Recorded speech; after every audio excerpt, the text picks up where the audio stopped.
Principles of Accounting 2, Chapter 9, Excel Examples. In Chapter 8, we created budgets. And in Chapter 9 and then next week in Chapter 10, we'll be evaluating those budgets as they compare to actual results. The reason that we do this type of analysis is so that we can find issues and correct them for the future. And these issues can be caused by a variety of things that we'll talk about while we're creating some of these budgets. So in Chapter 9, we talk about the creation of flexible budgets. So that's what we'll be doing in these examples is creating flexible budget performance reports to compare actual to budgeted results. What the flexible budget does is it takes our cost equations times the actual number of units that occurred. And the reason that we do this is because we want to know how we can compare the actual to what it would have looked like. If we compare the actual to just our budgeted, we can have very large variances.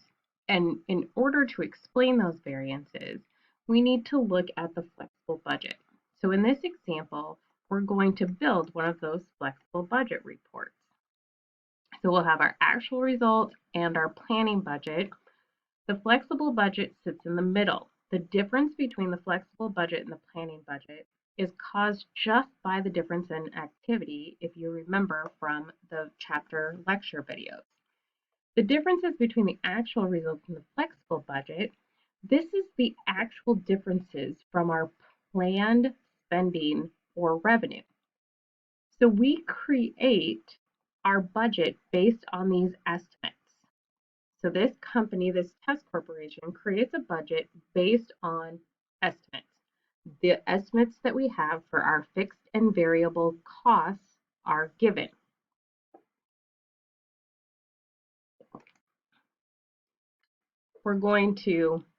We see that the company uses the number of jobs as its measure of activity.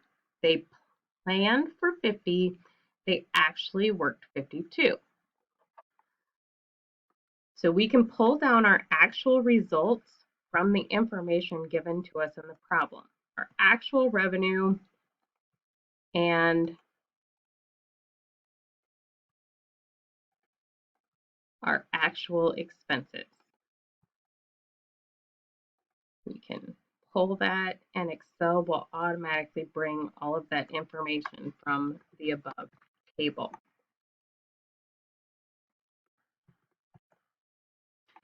Our operating income is revenue minus total expenses.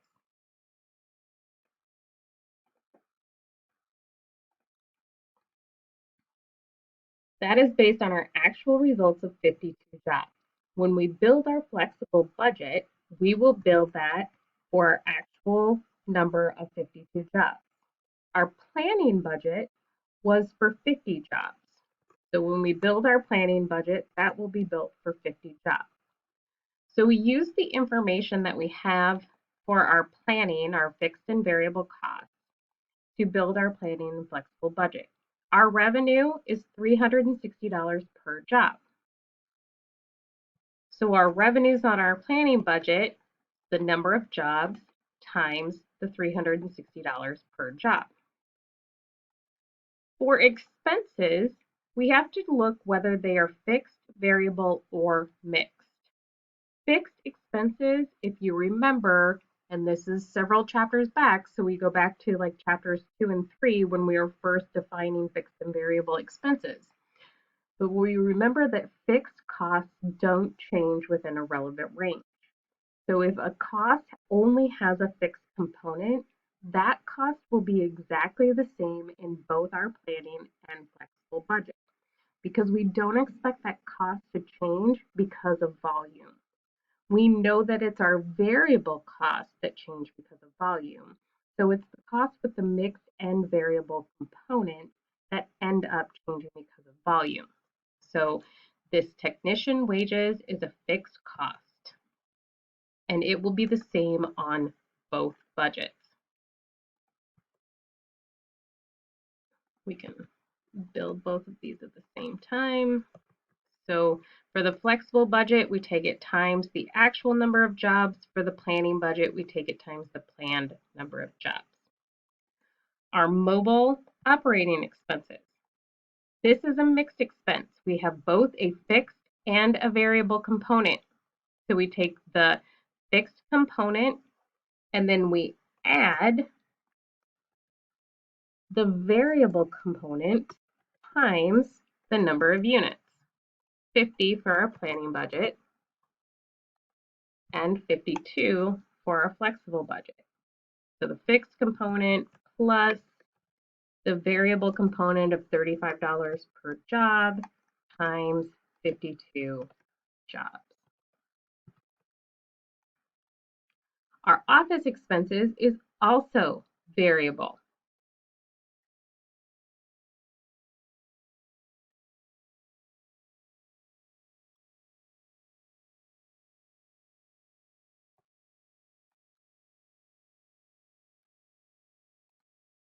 If we lock the cell where we're getting the number of units, we can actually copy our formula and it will automatically do the calculations for the office expenses.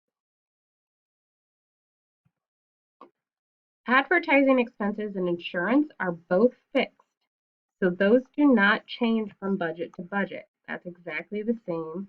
And again, we can just pull that one down because Excel will do that for us.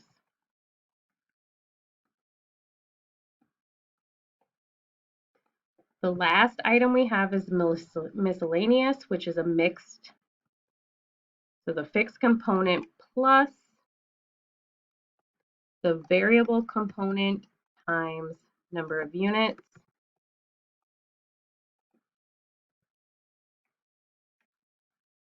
Fixed component plus variable component times number of units. For activity variances, let's add up our expenses and then get our operating income.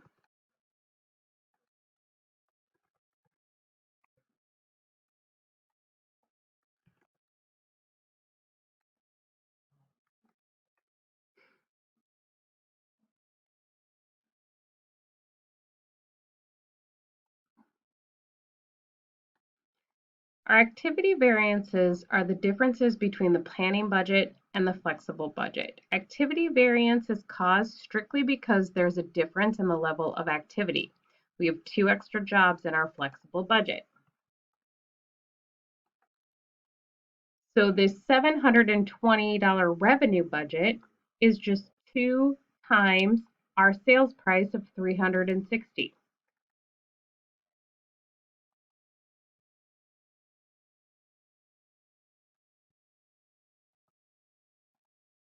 We shouldn't have any variance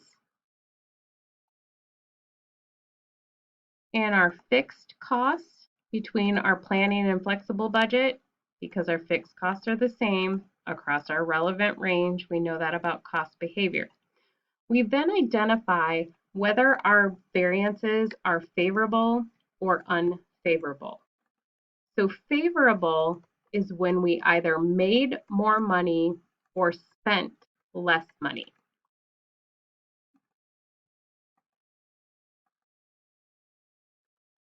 And unfavorable is when we spent more money or made less money. Remember, the activity variances are caused strictly because of the change in sales volume. This is sometimes also called a volume variance.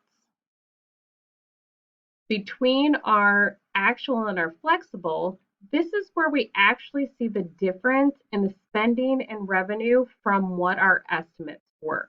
Did we spend more or less than what we estimated, and did we make more or less than we estimated?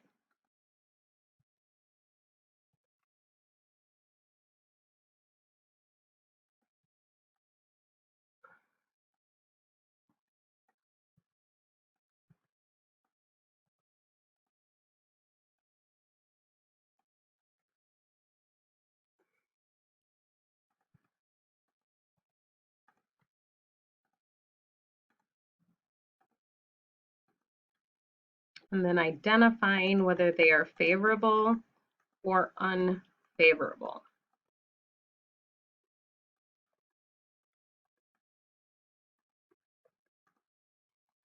Once we've created our performance report, we can decide which one of these variances or more variances that we would want to investigate further.